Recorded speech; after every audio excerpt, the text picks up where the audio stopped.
Ashford's grim ghost proclaims a sad tale. I'm ravished and murdered, she cries. The crime at the heart of this talk didn't take place in our area of South London, but near Birmingham. But there is a link to Lambeth, which I will come to later. Now, the talk is necessarily an overview, so I'm going to have to leave quite a lot out. Now, first, what was the Georgian era? It was broadly the 18th century and the first 3 decades of the 19th century, so before Victoria. It was an era before trains, before electricity. This crime and its aftermath takes place in the Regency, so the latter end of the Georgian era. George III was mad, and his son, the Prince Regent, was acting monarch. It's just 2 years after the Battle of Waterloo, and it was a time of great political turmoil and change. Fashion, think Jane Austen fashions. Austen actually died a few weeks after the murder. Very few people had the vote. Women certainly didn't have the vote. They couldn't go to university or join any of the professions. It was an age of what to us are cruel punishments. All hangings were public. You could be sentenced to death for crimes we might see as relatively trivial: fraud, stealing, and so on. Although by the time we get to 1817, when Mary was murdered, you could not be hanged for stealing small amounts and handkerchiefs and such like. Those times were long gone. Now, rape culture. I think we should start just by briefly looking at this term that I've used in the title of the talk. And I appreciate it is always problematic when you impose modern terms on past events. And rape culture is a relatively new coinage. Still, I think it is useful. It's an effective shorthand way to point up some of the thinking behind how rape is regarded and to understand some of the rules of society. I'll make the point here that I'm only talking today about heterosexual rape. The Georgians had no legislation for and little understanding of any other kind. I'm also leaving out paedophilia and child abuse, although it should be understood that it was considered perfectly natural for men to be attracted to very young girls, meaning over the age of 10, which was the age of consent for most of the Georgian era. Now, my talk today is not, I'm not seeking to ask if the Georgian era operated under a rape culture. I'm going to say that's a given. But what I want to do is explore how the case of Mary Ashford illustrates aspects of that culture. There are 2 main characteristics of rape culture. The first is that women are responsible for men's behaviour. So essentially, if a woman complains of rape, she must have been doing something to cause whatever happened to happen. Being too attractive, being drunk, in the wrong place, nagging, rude, uncooperative, whatever. The man, on the other hand, is only following nature. The second hallmark of rape culture is the unwillingness of those in power to punish perpetrators for anything other than what might be called real rape. What is real rape? Effectively, stranger rape, when an unknown man attacks an unsuspecting and virtuous woman going about her normal business. Any innocent woman in this situation would emerge from such an attack with injuries to prove she tried to defend herself. With these ideas in mind, let's now start the story.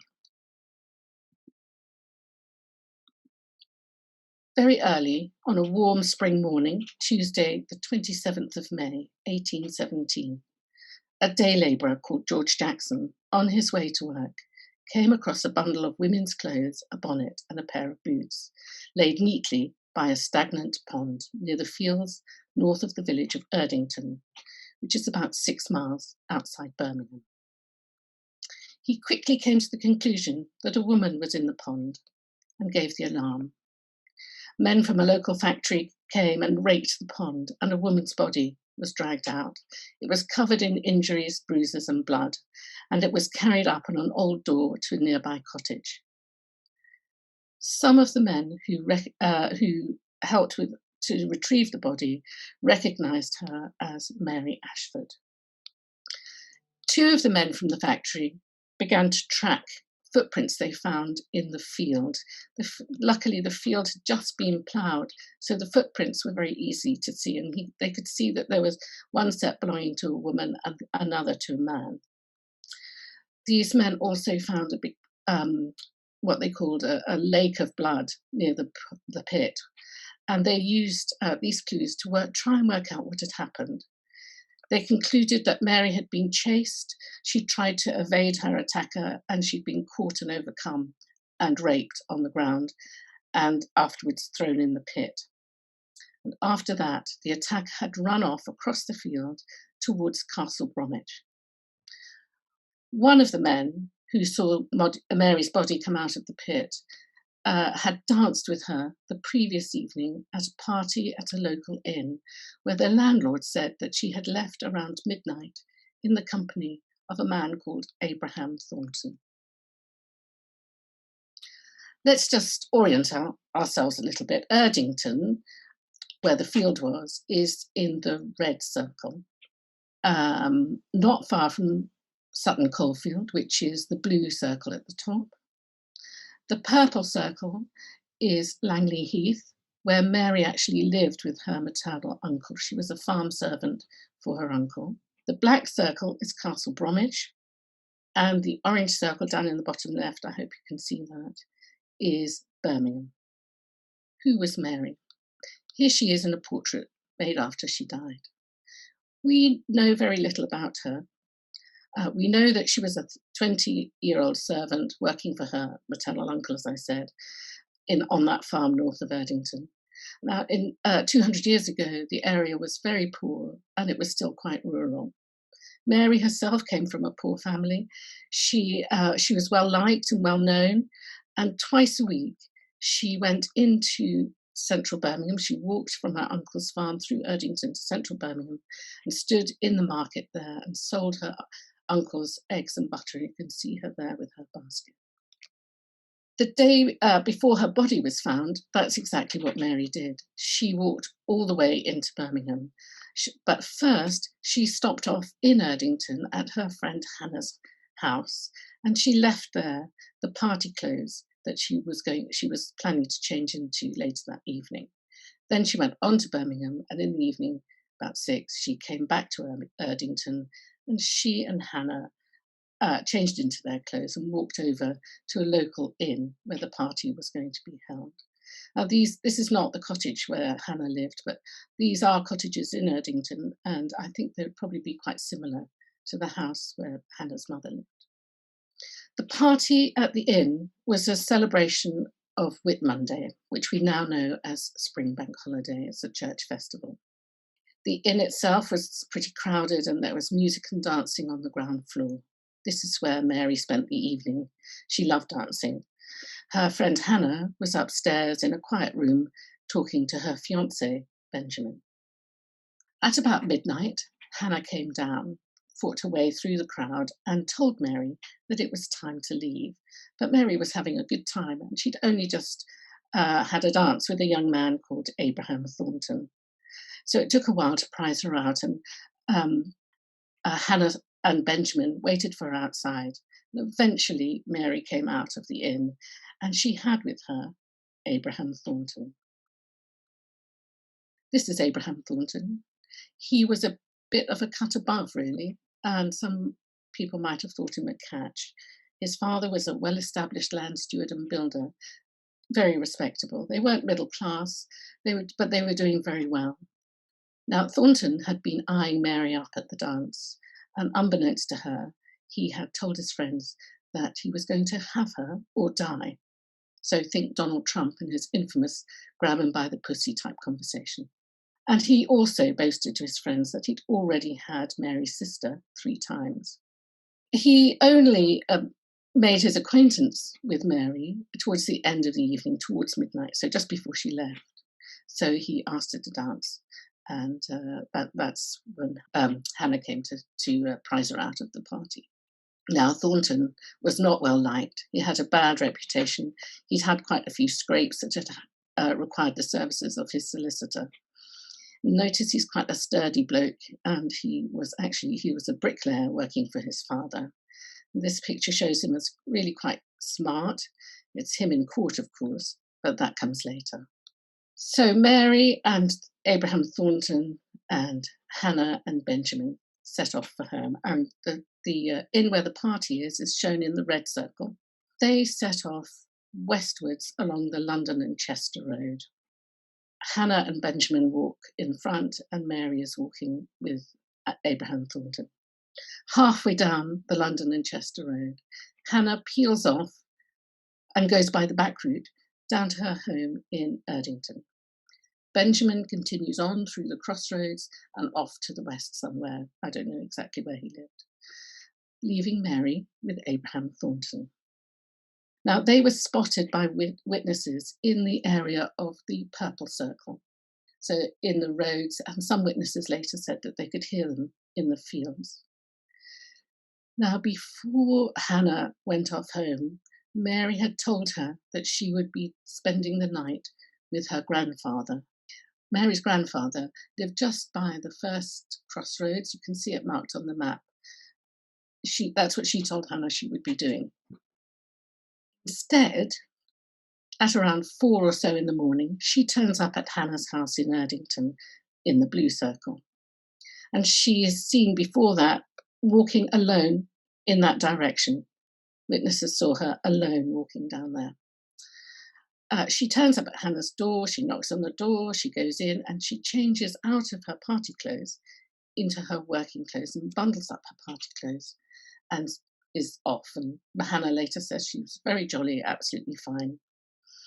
And then from Hannah's house, she sets off north again up Bell Lane because she's going to her uncle's farm, which is beyond the Purple Circle, up, in fact, off the map. It's only a couple of hours later after that the day labourer finds those neatly laid out clothes and bonnet and shoes by the pit and raises the alarm. Now it's time to meet William Bedford. So Mary's body has been retrieved, and along comes William Bedford. He's 62. He's a solicitor in Birmingham, and he's also a local magistrate, a member of the gentry. I don't have a picture of him, but I imagine he looked a bit like this, or at least dressed a bit like this. There was no real police force then. There were parish constables who were unpaid and a rudimentary police force in cities. In fact, a constable from Birmingham did come to assist the investigation, but that's another story. I'm not going to cover that one here. In rural areas, magistrates often did investigate crimes themselves. Bedford immediately started investigating, and within hours of Mary's body being retrieved from the pit, he tracks down Abraham Thornton and interviews him. And Thornton tells him, "Sure, I was with Mary at around 4 in the morning, and we had sex, but it was all by her consent." But when William Bedford inspects Thornton's clothes, he finds that the lower part of his shirt, which is tucked into his breeches, is covered with blood. And Thornton's explanation for this is that it's Mary's menstrual blood. There's an inquest, and Thornton is charged with rape and murder and sent off to prison to await his trial. With other gentlemen in the area, William Bedford starts working on building a case against Thornton. A few months later, Thornton is tried for murder and rape at Warwick Assizes. This is the courtroom. It was packed to the gills with men. Women were not admitted because of the nature of the evidence. It was deemed too disgusting for them to hear. There were 3 women witnesses, though, including Mary's friend Hannah and the 2 women who had laid out Mary's body. I want you to try and imagine this scene with everyone crammed in on a hot August day. The judge would be sitting in that red chair in the middle, which is rather dark, but you should be able to see it, surrounded by clerks and other lawyers. The defence and the prosecution team were down in the well. The other seats might be occupied by witnesses or observers, and the gallery would also be full of observers. And it was an absolute sensation, this case. And there was a huge crowd outside the assizes waiting for it to open. The court hears the murder charge first. The trial takes all day. during which the prosecution tried to prove that Mary and Thornton parted at some point in the night. Mary went down to Erdington, changed her clothes. Meanwhile, Thornton lay in wait for Mary in the field because he knew she would be passing through it on her way to her uncle's farm. And there he chased, caught, and held her down, and then raped and murdered her by throwing her in the pit, where she drowned. Then he ran home to Castle Bromwich. Thornton's main defence was in two parts. His lawyers produced witnesses to say that he could not have done it because he was seen miles away at the time of the alleged murder. Bear in mind, no one had an accurate watch or clock if they had one at all. The defence implied that Mary was a liar. After all, she had told Hannah that she would spend the night at her grandfather's, and she didn't do that. The second part of Thornton's defence was his statement. Thornton himself didn't testify in court. Defendants were not allowed to do that. But in the statement he gave to William Bedford, the magistrate, he claimed that he and Mary had had consensual sex in a field. Then she went to Hannah's to change her clothes while he waited for her outside on the green. But he gave up waiting because she was taking too long and went home. And the defence also alleged that Mary, despondent and upset, on her way home up to her uncle's, while passing the pit, was overcome with remorse at her unfortunate lapse, that is, having sex with Thornton, and because she realised he would never marry her, she had thrown herself into the pit, and that the blood was probably menstrual or from having sex for the first time. The judge hearing the case was George Sowley Holroyd, and he was entirely the wrong person for the job. He was not a specialist in criminal law, but in property, and he made some startling remarks in his summing up.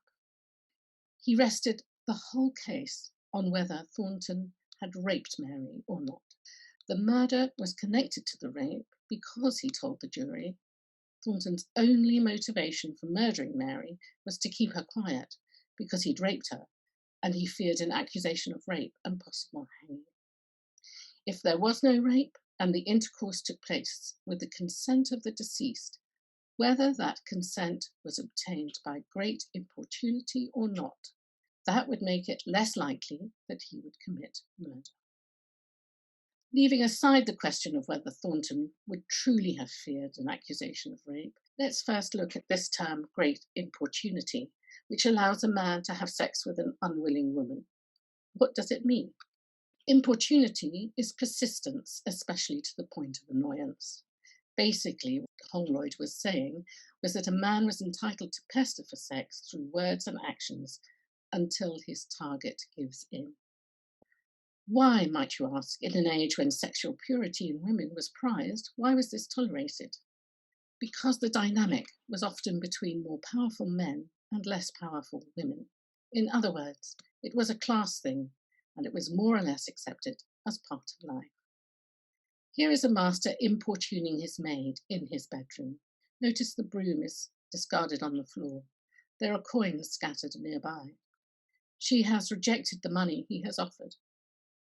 She's crying, and he is grabbing at her clothes. Cupid, on the mantelpiece, knows this is not love and casts down his arrow. One study found that in 2/3 of prosecutions for sexual attacks, the victims were servants.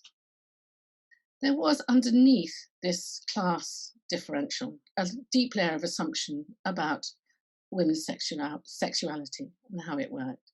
For centuries, women were considered to be more sexually driven than men.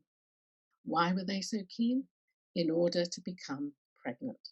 They were literally governed by the needs of their uterus for children. This belief was declining, but it did reach well into the 18th and early 19th centuries. So this, along with the power dynamic, made women what was referred to as fair game, which is a hunting term, to be assailed with requests for sex by anyone who was so minded. It would be up to them to overcome or not their natural urges. They could be persuaded, duped, threatened, forced, or seduced, and none of that would be rape. And if they were attacked by a stranger and didn't fight back, that was not rape either. The standard text of medical jurisprudence was by Samuel Farr, and this was a book used by both doctors and lawyers to guide them through how to identify crimes. He had specific advice on the subject of rape, and you can see it's advertised there on the sort of in the middle of this frontispiece. It was an old work. I can't remember exactly which year it was first published, but it was based on an even older one. But notice the date on this edition, it's 1815, only 2 years before the murder. So this was a current reference book. Farr didn't really believe that rape on an adult woman was possible. Why? This is why. A woman always possesses sufficient power by drawing back her limbs and by the force of her hands, to prevent the insertion of the penis into her body, while she can keep her resolution entire, he wrote. Unless a woman was unconscious, she could fight him off. Any modest and decent woman would resist and could not be raped. Remember, this was a time when girls and women were discouraged from any kind of physical fighting. That was socially unacceptable. So I really don't know how they were suddenly expected to become prize fighters. Farr also believed that a rape would never lead to pregnancy. For without the excitation of lust or the enjoyment of pleasure in the venereal act on the part of the woman, no conception can probably take place. So if a woman was pregnant after a rape, that proved it wasn't rape. Farr did accept that a woman was who had been deliberately incapacitated in some way by injury or by force feeding her drink or drugging her. In those cases, she might be able to claim rape. But mostly, he was concerned with false claims of rape and how to spot them. Real rape, stranger rape, when it was identified as such, was considered to be a very serious crime, the greatest offence next to murder. It was classed as a felony, and if a man was found guilty, it meant an automatic death sentence, although that wasn't always carried out. These narrow definitions of rape meant that prosecutions were extremely rare. But what happened when women insisted on prosecuting? What further hurdles awaited them? This was a period when victims of crime would have to fund their own case. Many women were too poor to do that.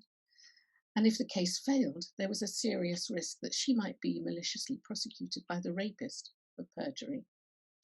This is exactly what happened to 15-year-old Hannah Whitehorn, who was newly arrived in the household of 48-year-old Samuel Mills, a former army captain, in Chelsea in 1819. He plied her with drink and then he raped her.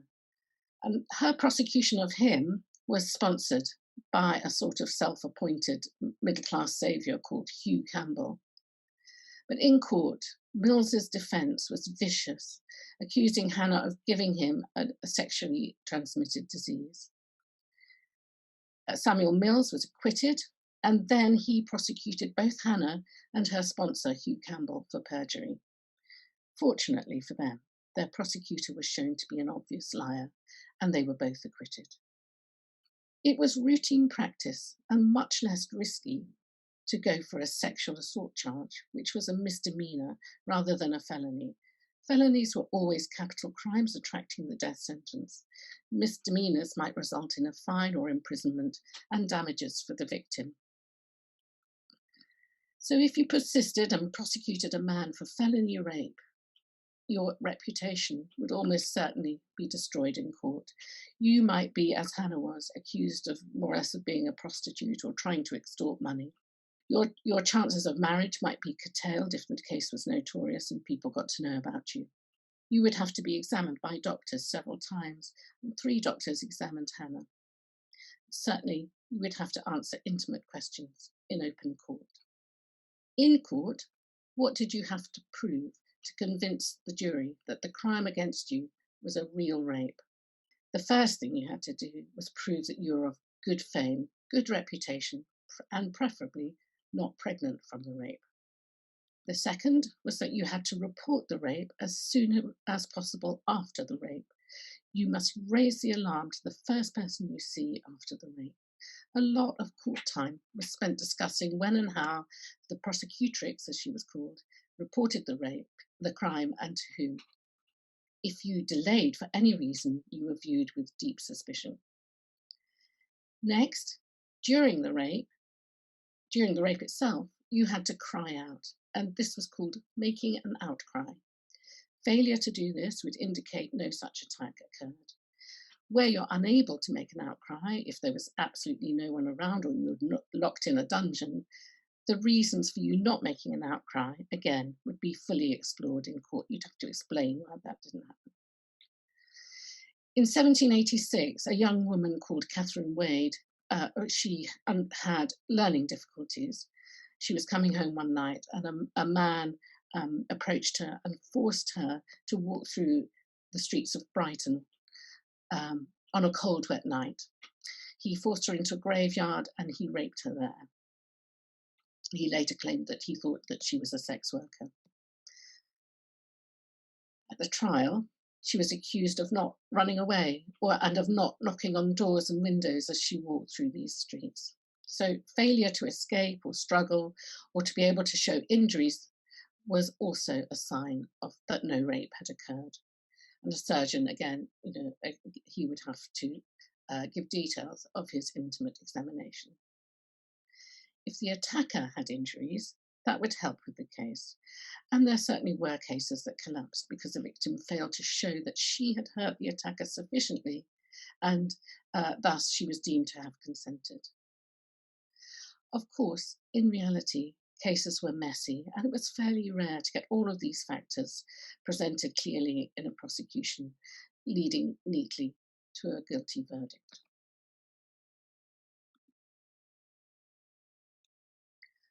I looked at some rape cases in the Old Bailey database, which covers Middlesex, the sort of London area. London has the most complete records. It's not representative of the whole country, but it is very useful and it does show us quite a few interesting things. I ran a search and for rape cases between 1714 and 1837, so the entire Georgian period, over 120 years. And it came back with 365 prosecutions for rape. That is fewer than 3 rape trials a year. Now, of those 365, 58 resulted in a guilty verdict. That's an acquittal rate of 85%.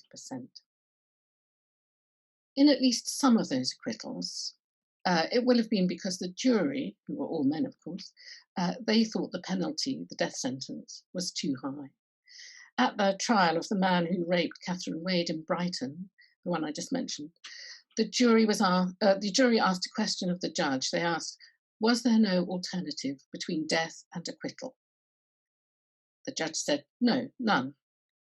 He was obliged to pass the death sentence in court if there was a guilty verdict. And so after a few minutes, they returned a verdict of not guilty. Going back to those 365 rape cases now, if those 58 cases where there was a guilty verdict, in at least 29, about half of them, the men were convicted of raping children of 15 and under. And of those 29, 18 of the victims were under 10, the age of consent. So I would say that half of those 58 are concern child abuse and paedophilia. So what happened to the other ones? And what happened to those men who were convicted of adult rape, so raping women 16 and over? Well, of those, 11 were hanged, 12 were pardoned and walked, 2 were imprisoned, and 5 were transported. And then looking further at those 11 men who were hanged, in 3 of those cases, the men faced other capital charges: highway robbery, larceny, horse stealing. These are all felony crimes which would have or might have brought them to the gallows anyway. In another 4, the men took part in violent gang rapes that were witnessed. So you can say from that that the death penalty was reserved for the very, very worst cases.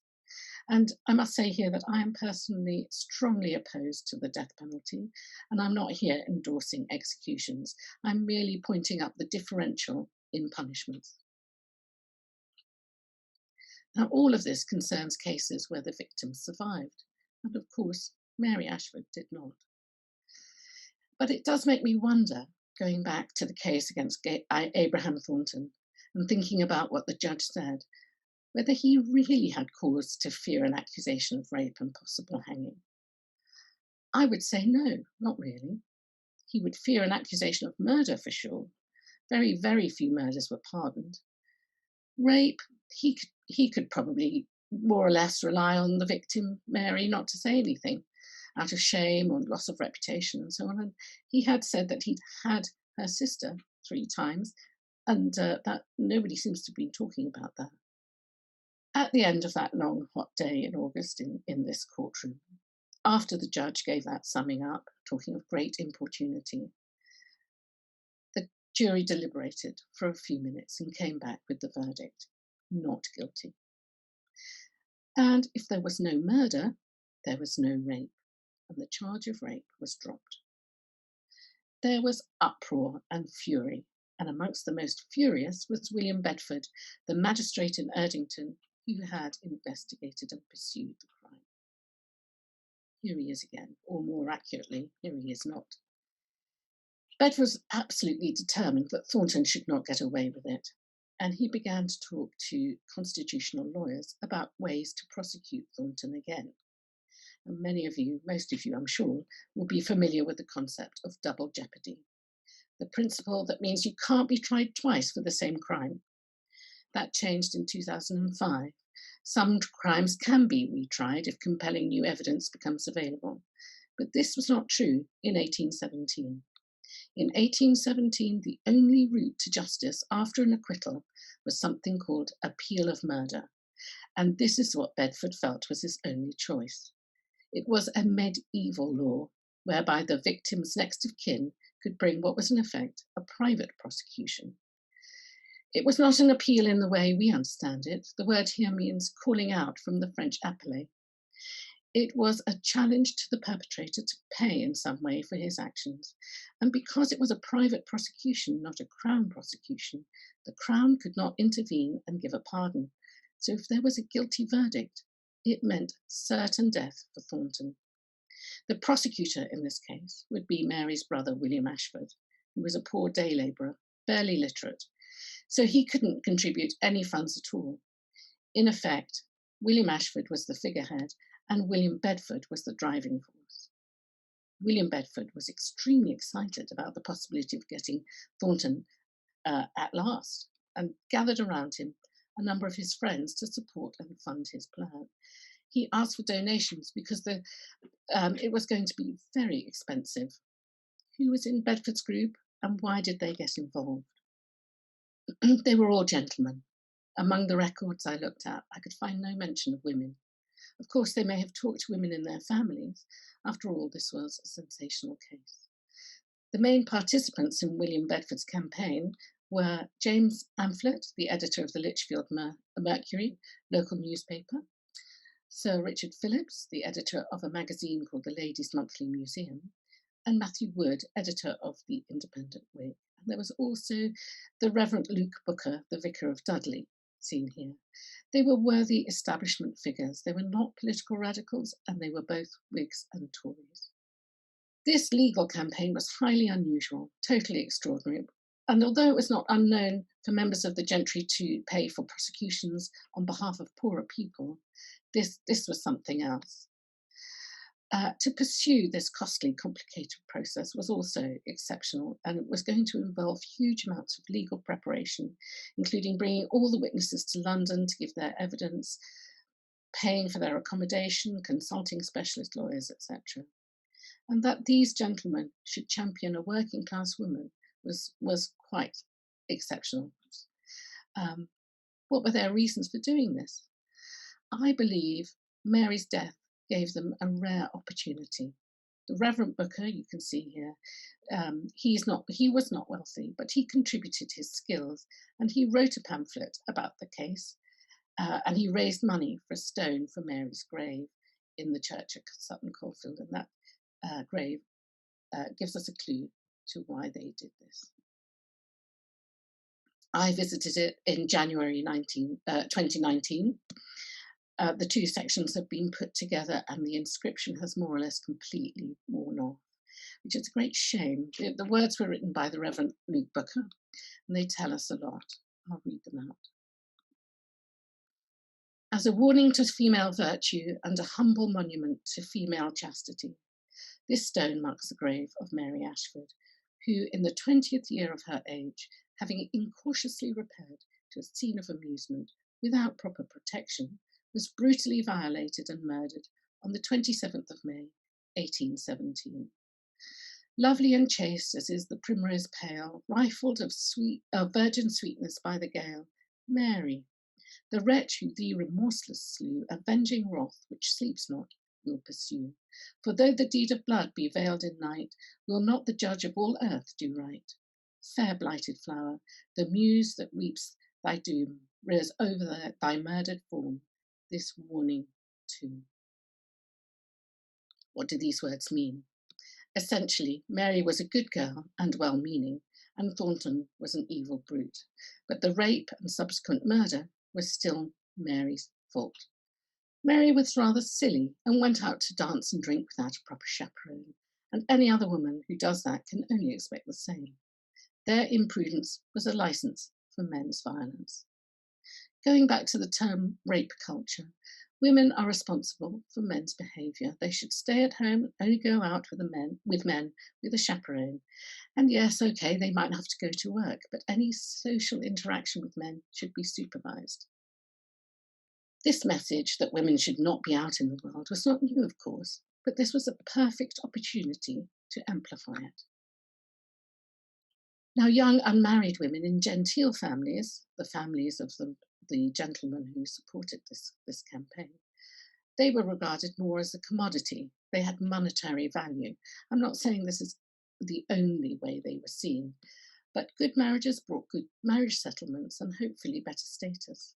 You can see that in the novels of Jane Austen, as in the dilemmas her characters faced over the whole love over pragmatism issue.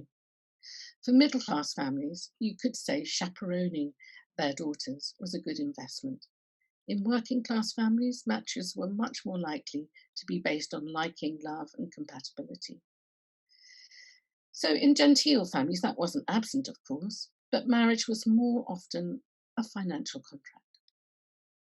How was this relevant to Mary and her knights in shining armour, Bedford and his mates, who were pursuing Abraham Thornton through the courts?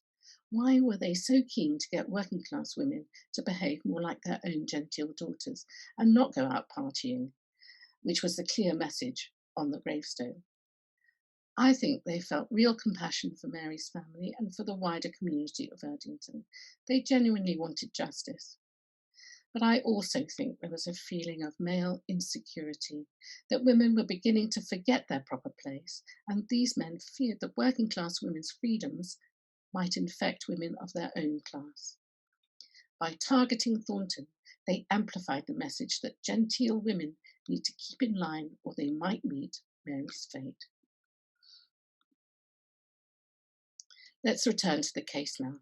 Bedford had Thornton arrested at his home in Castle Bromwich and taken to a prison in London to be prosecuted under appeal of murder. This brought the case onto the national stage and everyone was talking about it. It was heard in the Court of King's Bench at Westminster Hall in front of 4 judges, and it was quite a protracted process. There were a number of hearings, legal discussions about whether it could go forward, and they went round the houses basically. It was an absolute sensation. There were crowds outside every time Thornton arrived. They were hoping to see a glimpse of him, the notorious murderer and rapist. So after all the legal arguments were made, it was time to formally charge him. On the 17th of November, the packed court fell silent and he was called to the bar and charged with felony and murder. But in a moment of high drama, he did this. He announced, "Not guilty, and I am ready to defend the same with my body." and he threw down a white leather gauntlet. Actually, it was the pair to this. The one that was actually thrown down is missing, and this one was kept by his lawyer. It was up for auction last year at Christie's, and it made over £6,000, not really for what it is, but for its role in legal history. What did this challenge mean? It meant Thornton was asking William Ashford, Mary's 23-year-old brother, the official prosecutor, to fight him to the death, or until one man gave up, in Smithfield, the cattle market. They would be using cudgels and defending themselves with small round shields. The observers at the court must have wondered what just happened, and the answer was that Thornton's lawyers had found another ancient law still hanging around on the statute books. Bedford had used appeal of murder. Thornton's lawyers were using trial by battle. The problem for William Bedford was that William Ashford, the victim's brother, was skinny and weedy, a slight person like his sister. Abraham Thornton, as we have seen, was a sturdy, thick-set fellow. Apparently, Ashford wanted to pick up the gauntlet, but he was prevented by his lawyers, and who forbade it. And so the case against Abraham Thornton collapsed, and Thornton walked. He couldn't be prosecuted again. Within a year, the law allowing trial by battle was taken off the statute book, and appeal of murder disappeared too. The legal establishment was severely embarrassed at these events. Britain was supposed to be a modern state run by the rule of law and not on the basis of the brute strength of defendants. Was that the end of the story? No. Support for Mary in the Birmingham area remained high for a long time. Ordinary people understood what had happened to her. They ostracised Thornton. He up sticks and he went off to America. Nobody really knows what happened there. There were loads and loads of publications about the case, and traditional ballads written there, including the one that we heard at the beginning of this presentation by John Wilkes and Catherine Priddy, which uses traditional words but set to new music. Now it starts, that song starts with a call for revenge on the perpetrator of this foul deed, but it also broadcasts that message that was on the gravestone, that women need to stay at home, not go out and enjoy themselves. And it includes these lines, now all you young virgins that bloom as I blooms, keep at home in your proper employ. Many of the plays that were written exaggerated the class difference between Mary and her attacker, including this one, Trial by Battle, a melodrama. In this, Thornton has been transformed into Baron Falconbridge, and Mary was a simple country girl, here shown looking out at us in the orange dress at the front. This play was performed on the 11th of May, 1818, so about a year after Mary was killed. And it was performed on the opening night of a brand new theatre in Lambeth Marsh, the Royal Coburg Theatre, which we now know as the Old Vic.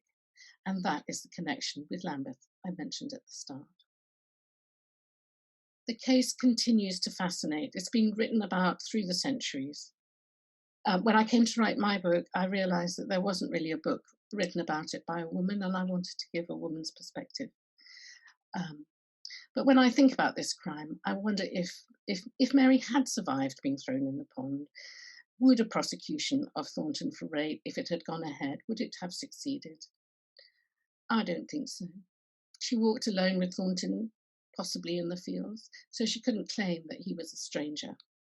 Even if she had raised the alarm early, Thornton could claim that he was merely using great importunity, forcefully begging and imposing on Mary, and that he eventually had succeeded in seducing her, that she had, in effect, consented to her own rape. Or he could claim that she was after marriage or compensation money. But because she was murdered, she became a symbol for what a particular class of men wanted women to be, confined to the domestic sphere and controllable. These Georgian gentlemen who so gallantly came to the aid of her memory used her as an icon, a two-dimensional symbol, and sought to erase both the real Mary and the real lives of women in order to try to halt what they saw as dangerous freedoms. My book was partly an attempt to find out the truth of what happened that night, but also I wanted to rehabilitate her, to see her as a real person, and to work out what her likely reactions were to Abraham Thornton on that walk. I do hope that this exploration of some of the issues of 200 years ago has provoked thought about how things worked in the past, how they work now, and how they might work in the future. And I, after researching this, I can clearly see some of the threads that we haven't tidied up yet. We still labour under the apprehension that women are responsible for men's behaviour and that rape only has one format. I'm reminded of how the media divided the victims of the Yorkshire Ripper into innocent and guilty, and how rape survivors are criticised for going to interviews with Harvey Weinstein and not reporting their rapes immediately, or for going on internet dates, or being out at night, or going to parties and getting drunk, doing the wrong thing in the wrong place. Women are still told it is their fault.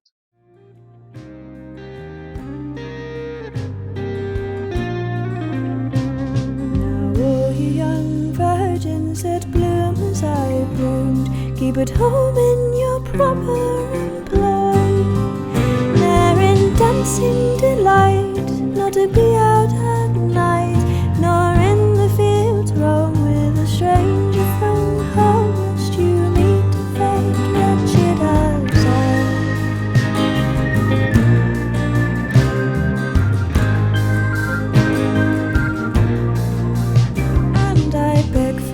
sake that you'll visit the pond once a year, dressed in morning array. In the fine month of May, drop a tear and then say